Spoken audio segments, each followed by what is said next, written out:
ধর্মীয় অনুভূতিতে আঘাত করে বিপাকে নুসরাত ফারিয়া। আসছে রমজানে ঈদে মুক্তি পাবে নুসরাত ফারিয়া ও কলকাতার জিৎ অভিনীত ছবি বস2। বাবা ইয়াদব পরিচালিত এ ছবির আল্লাহ মেহেরবান শিরোনামের একটি গান ফারিয়া গত শুক্রবার তার ফেসবুক ওয়ালে শেয়ার করেছেন। ছবির প্রযোজনা সংস্থা জাজ মাল্টিমিডিয়া ইউটিউবে তাদের অফিসিয়াল চ্যানেলে গানটি প্রকাশ করে, কিন্তু এই গানটি প্রকাশের পর থেকে নানান জনের নানা সমালোচনায় মুখরিত সামাজিক যোগাযোগ মাধ্যমগুলো। এতে প্রশ্নের মুখে পড়ছেন নুসরাত ফারিয়া।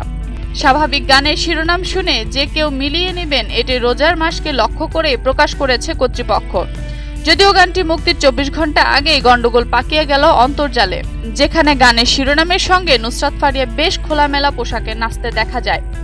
অন্তর্জালে বিষয়টি নিয়ে সমালোচনা শুরু তখন থেকেই। তবে অবাক করা বিষয়টি হলো এই গানটির সঙ্গে জিৎ এর কালো কাবলি পাগড়ি ড্রেস আপ এর উপস্থিতি একেবারেই স্বাভাবিক ও মার্জিত। ফলে গানটিতে বাংলাদেশের মেয়ে নুসরাত ফারিয়ার এমন খোলামেলা উপস্থিতি কতটা প্রাসঙ্গিক তা উদ্দেশ্যমূলক সেটি নিয়ে প্রশ্ন তৈরি হচ্ছে প্রচুর।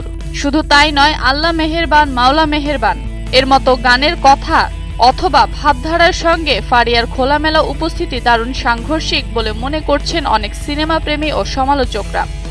এমনকি গানের কিছু অংশে পাঞ্জাবি পাগড়ি ও টুপি পরিয়ে ফারিয়ার নাচের সঙ্গে দর্শক হিসেবে উপস্থিত করা হয়েছে। ইউটিউবে গানটি লাইকের চেয়ে অপছন্দের সংখ্যাটাই ভারী। তার মানে দর্শক গানটি মোটেও পছন্দ করছেন না। জিৎ গাঙ্গুলির সুর সঙ্গীতে গানটি কণ্ঠ দিয়েছেন নাকাশ ও জনিতা। বাবা ইয়াদব পরিচালিত এই ছবিতে জিতের বিপরীতে ঢাকার নুসরাত ফারিয়া ছাড়াও অভিনয় করছেন কলকাতার শুভশ্রী। তবে এই গানটি নিয়ে এখনও কোনো মন্তব্য করেননি নুসরাত ফারিয়া। বিনোদন জগতে যে কোনো আপডেট নিউজ জানতে চাইলে আজই সাবস্ক্রাইব করুন অল টাইম ব্রেকিং নিউজ এবং লাইক কমেন্ট ও শেয়ার করে আমাদের সাথেই থাকুন।